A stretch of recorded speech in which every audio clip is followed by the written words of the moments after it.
and by the financial support of viewers like you. Reach for the speed, reach for the whistle, go where the rail may run.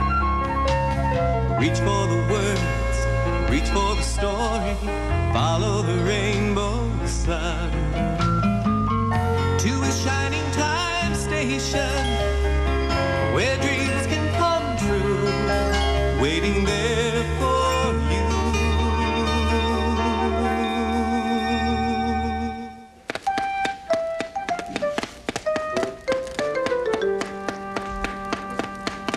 Hi! Look what I found. I once did more than 500 paddles in a row. Then the band broke and the ball came off. It turned up later, though, disguised as a meatball in my Aunt Lily's spaghetti. Oh, here are 2 more of these. Why don't you try it? How do you play with this? It's all in the wrists. Or maybe it's the neck. Could be the arms. Sticking out your tongue helps. Now you got it. Hello, I'm Stacy Jones. Can I help you? Yeah, I'm Jake Scoop, the new ace reporter for the Indian Valley Gazette. The newspaper that's as old as the hills but new every day. And I have a feeling that the big story is going to happen here today. The big story? Yeah, something is going to happen here today that everyone is going to want to read about, and I'm going to write it. The big story. Like a train robbery. What? Anybody try to rob the train today? Oh, good heavens, no.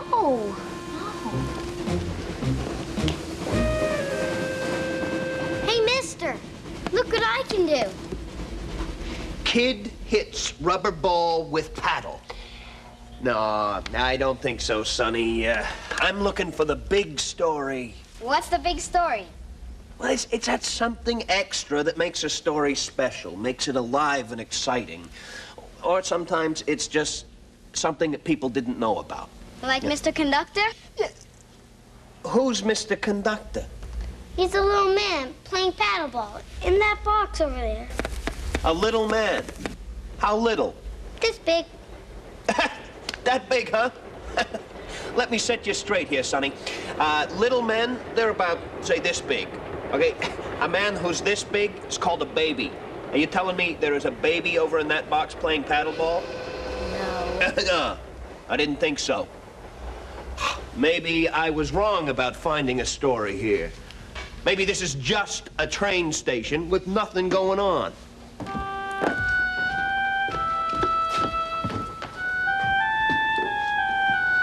Kevin? Billy Two Feathers! Oh, it's been a long time. Stacy, Dad, Carol, I want you to meet somebody. This is Kevin Knowles, better known as Amazo, the great, the world-famous magician. Wow. This is Stacy Jones. Very nice to meet you. And this is Dan, and this is Kara. Can you show us some magic? Well, I don't know. Oh, the kids would just love it. Please. I'm just passing through. I've had a long journey, and I'm still a long way from home. Please. Oh. Well, all right. Now, you stay right there.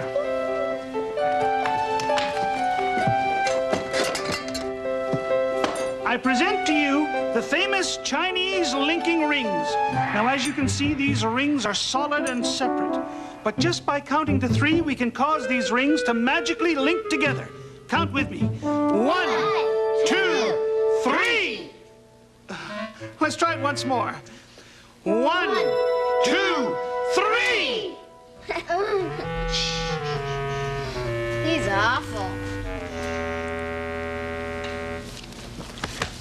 That's enough now, Ken. Let's go show you around the station. That wasn't very nice to laugh at him. He couldn't do any magic. Well, haven't you ever tried to do something and then you failed at it? Huh? Yeah? Yeah. Well, did anybody laugh at you for failing? Yeah, I hated it, but he's a grown-up. Sure, well, that doesn't change things. Grown-ups can have their feelings hurt, too. I mean, just because you grow up, it doesn't mean you leave your feelings behind. Huh? I think we have one down dude up there. Well, let's get him back on the right track, Jack. Okay, it's time for us to spin our own brand of magic. And a 1, and a 2, and a 1, 2, 3.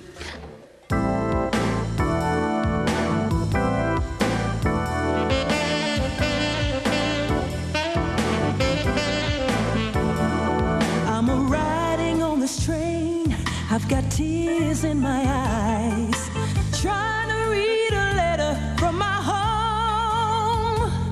If this train runs me right, I'll be home by Saturday night, 'cause I'm 900 miles from my home. Well, the train I ride on is 100 coaches long. You can hear the whistle blow 100 miles, and the lonesome whistle call is the mournfulest of all, 'cause I'm 900 miles from my home. And I hate to hear that lonesome whistle blow. It's that long, lonesome train whistling down.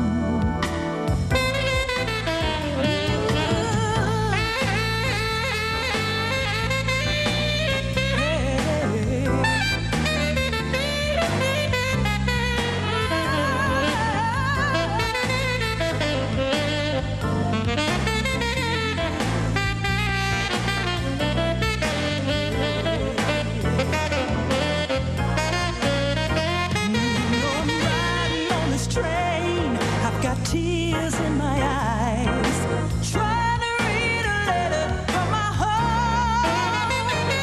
If this train runs me right, I'll be home by Saturday night, 'cause I'm 900 miles from my home. I'm scared, Billy. I can't do the magic anymore. Ever since I made a mistake on stage and the audience laughed at me. And now every time I face an audience, I'm afraid they're going to laugh at me again. Just like those children laughed at me. The people were making you nervous. Yeah. Maybe you tried too hard. Hey.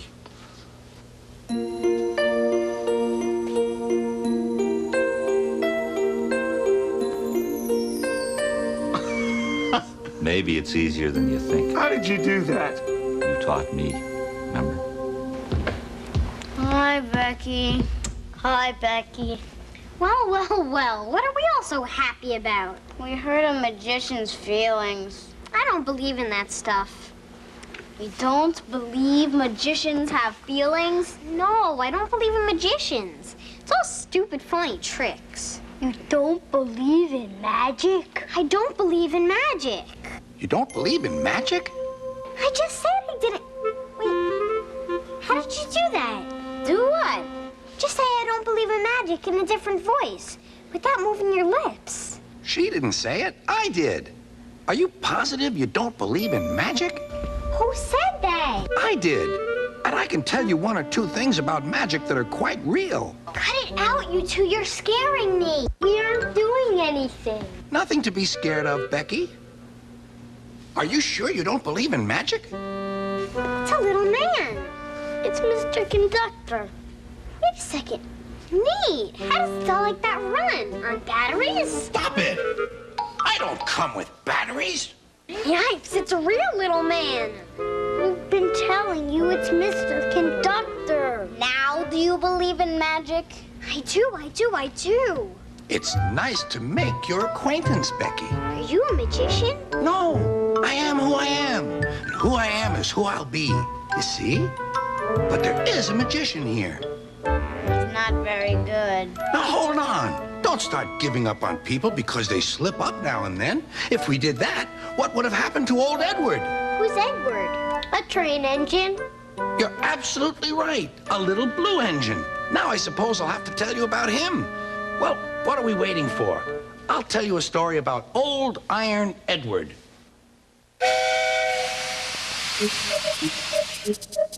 One day, James had to wait at the station till Edward and his train came in. This made him cross. Late again! Edward laughed and James fumed away.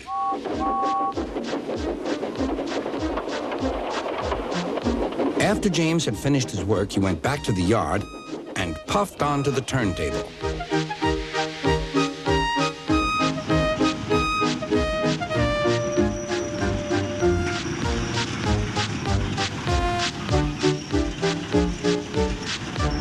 He was still feeling very bad-tempered. Edward is impossible, he grumbled to the others. He clanks about like a lot of old iron, and he is so slow, he makes us wait. Thomas and Percy were indignant. Old iron? Slow? Why, Edward could beat you in a race any day. Really, said James. I should like to see him do it.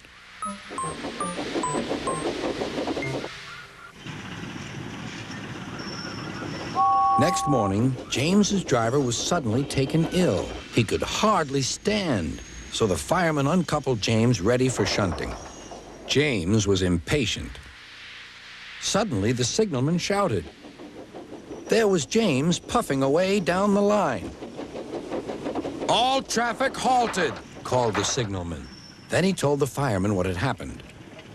Two boys were on James's footplate fiddling with the controls. Phew. They tumbled off and ran when James started. The signalman answered the telephone. Yes? He's here. Right. I'll tell him. The inspector's coming at once. He wants a shunter's pole and a coil of wire rope. What for? Wondered the fireman. Search me, but you'd better get them quickly. The fireman was ready when Edward arrived.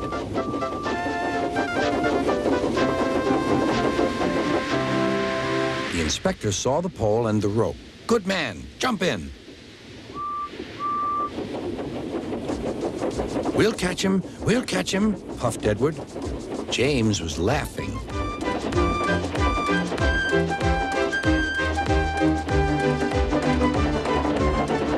What a lark, what a lark, he chuckled to himself. Suddenly, he was going faster and faster.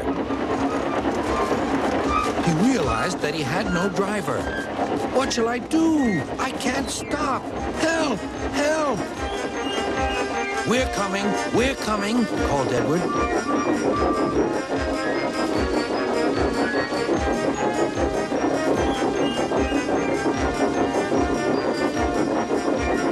Edward was panting up behind with every ounce of steam he had. At last, he caught up with James.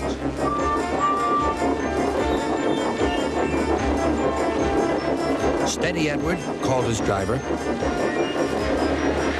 The inspector stood on Edward's front, holding a noose of rope in the crook of the shunter's pole. He was trying to slip it over James's buffer. The engines swayed and lurched. At last, got him, he shouted. He pulled the noose tight. Gently braking, Edward's driver checked the engine speed, and James's fireman scrambled across and took control. So, the old iron caught you after all, chuckled Edward. I'm sorry, whispered James. Thank you for saving me. You were splendid, Edward. That's all right, replied Edward. The engines arrived at the station side by side. Sir Topham Hatt was waiting. A fine piece of work, he said. James, you can rest and then take your train. I'm proud of you, Edward. You shall go to the works and have your worn parts mended. Oh, thank you, sir, said Edward. It'll be lovely not to clank. So you new-timers, just remember, don't sell us old-timers short. We still have a lot of tricks up our sleeves. Wow. Billy said that Mr. Amazo was a great magician. Maybe he was just tired. Look, it's that reporter looking for a big story. Hey, mister, if you're still looking for a big story, you should know a great magician's visiting here. Oh, yeah? Who's that?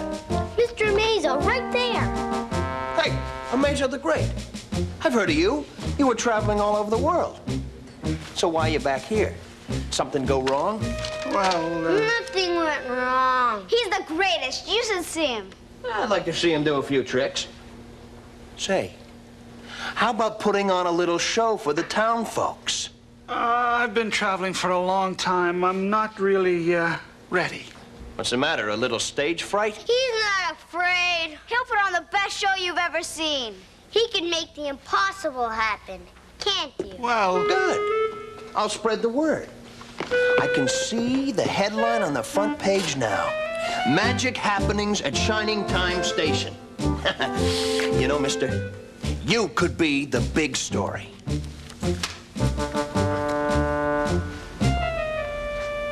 Hey, be careful there. That's my special bag of tricks. We're sorry. We were just looking. Could you teach us a trick? Teach you a trick, huh? All right. Watch this. Dan, may I borrow you? Stand right there. Now, what color is this wonderful silk hanky? Red. Red. And what color is the sky? Blue. Blue! Right you are, sir. And what color was this silk hanky? Red. Red! Right you are. Now, if you look right there, you can see how it's done. Uh-huh. Now, if you sit down and practice that, I'll see you kids later. Mr. Conductor, could you do us a big favor? What would that be? Well, if Mr. Magic sort of messes up his act, could you help him with some of your own magic? Becky, I'm surprised at you. Have faith in him. If you believe he can do it, he can do it. Remember what happened to Edward? The train engine? Exactly. If you believe in somebody, believe in them all the way. I want to hear another story about Edward. Well, it just so happens I have one. Bertie the bus was giving some visitors a tour of the island of Soda.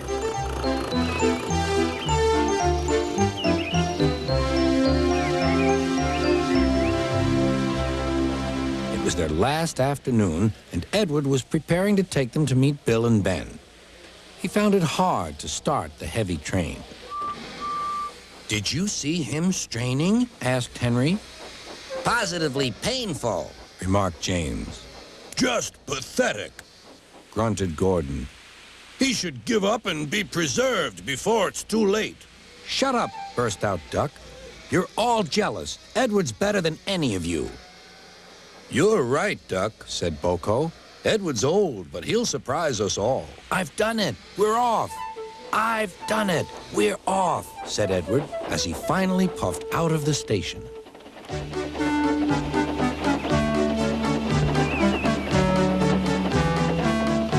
Bill and Ben were delighted to see the visitors. They loved being photographed. Later, they took the party to the China Clay Works in a brake van special.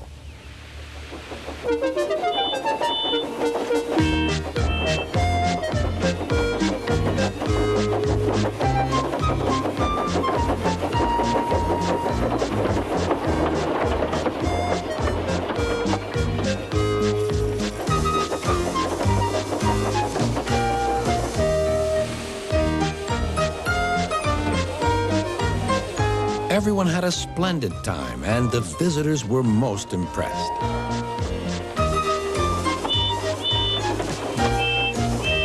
Then Edward took the visitors home.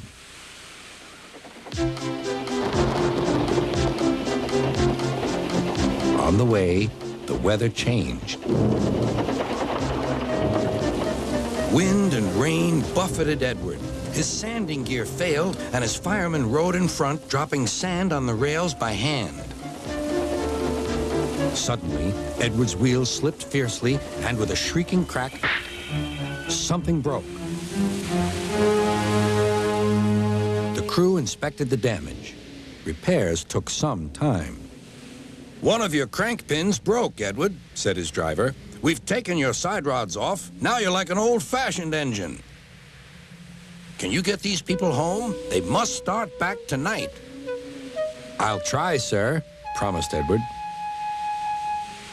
Edward puffed and pulled his hardest, but his wheels kept slipping, and he could not start the heavy train. The passengers were anxious.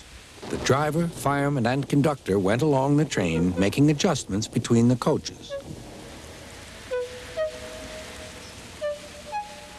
"We've loosened the couplings, Edward. Now you can pick up your coaches one by one, just as you do with freight cars." "That'll be much easier," said Edward.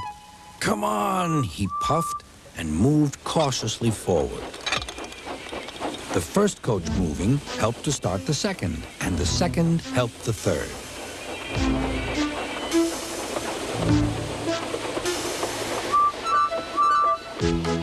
I've done it! I've done it! Puffed Edward. Steady, boy, warned his driver. Well done, boy. You've got them! You've got them! And he listened happily to Edward's steady beat as he forged slowly but surely ahead. At last, battered, weary, but unbeaten, Edward steamed in. Henry was waiting for the visitors with the special train. Beep, beep! Sir Topham Hatt angrily pointed to the clock, but excited passengers cheered and thanked Edward, his driver and fireman.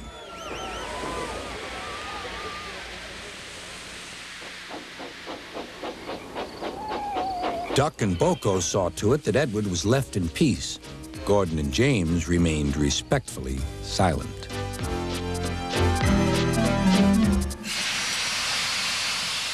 That's good for Edward, but what about Amazo the Great? Yeah, Mr. Conductor, I still think he needs your help. He needs your help more than he needs mine. But can't you give him just a little magic? He has enough magic inside himself, if you just believe in him.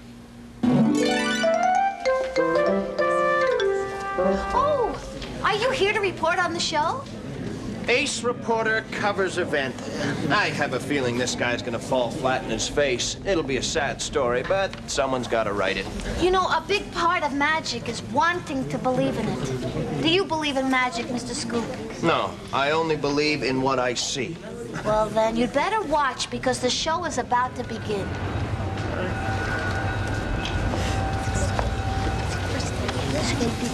Mr. Conductor's in here, ready to help out, just in case Amazo the Great can't do his magic. All right, ladies and gentlemen, boys and girls, settle down, and welcome to Shining Time Station's one and only Showtime Extravaganza. Hello, everyone, I'm Schemer, and I'm your host with the most. I don't like to boast, but I'm better than toast. Hey, listen, pal, you getting all this? If I'm moving too fast for you, let me know, huh? All right. The Scheme Master right here would like to tell you a little comic riddle. It's a... it's a killer. Okay. Hey, all right, listen, here it is. Okay. I love this. What is green? Green. Has 6 legs. And if it drops out of a tree onto your head, it'll squish you like a bug. Okay, nobody can guess? I'll have to tell you then. I know, a pool table. Oh, very good. Thank you. Well, thank you very much, Miss Smarty Pants Know-It-All. Yeah, what? Did she win anything? No, this isn't a game show. I'm not giving away money. I'm trying to do some jokes here. Come on, people. Sit up straight. Pay attention, and let's start to laugh at Schemer. Come on, come on, come on. I'm working hard up here. I think they're ready for some real magic. I'm not ready, Billy. I can't do this. But you have a gift to share with people. The gift of magic. When you perform, you make people believe in magic. They believe in you. I can see it in their faces.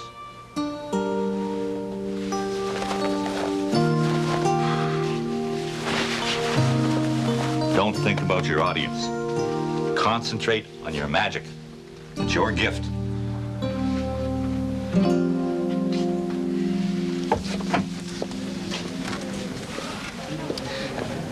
Hey, it's about time you showed up. I can't carry this show all by myself, as much as my adoring fans would like me to. Anyway, without much further ado, here he is, the great Amazo.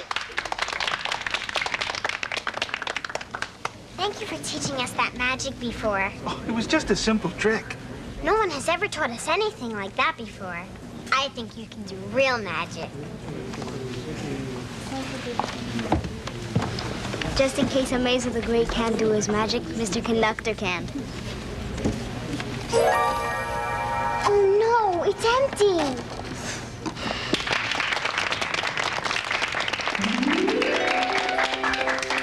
Ladies and gentlemen, I would like to present to you this evening a few tricks using only my hands and some simple props. The first is the famous Chinese rings. Now, as you can see, these rings are solid and separate. And simply by counting to 3, one ring will penetrate through the other. Count with me. 1, 2, 3. Hey! The Chinese rings. And yet these rings can come apart just like rings of smoke. The Chinese rings.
Just listen to this. People fortunate enough to be at Shining Time Station yesterday evening were treated to the rare talents of a world-class magician. You see, you believed in him, and it helped him to believe in himself. I hear he's doing a show over at Lucy's Leap tonight. Everybody's going to give him a big welcome when he does his show.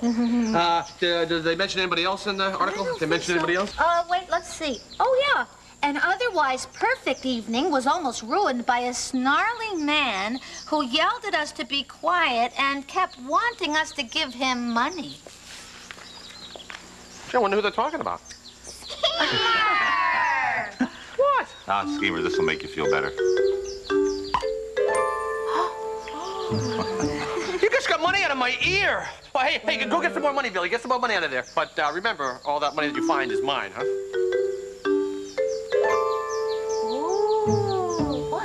Got in there, Scheme? Ooh, look at this. Oh. Whoa. Whoa.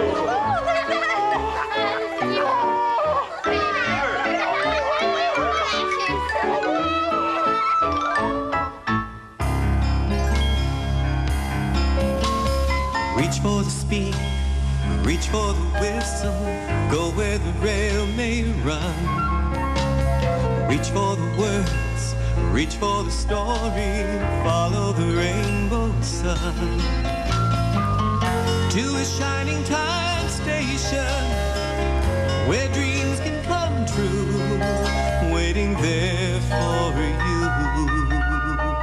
So much to see, so far to travel, so much to learn to know.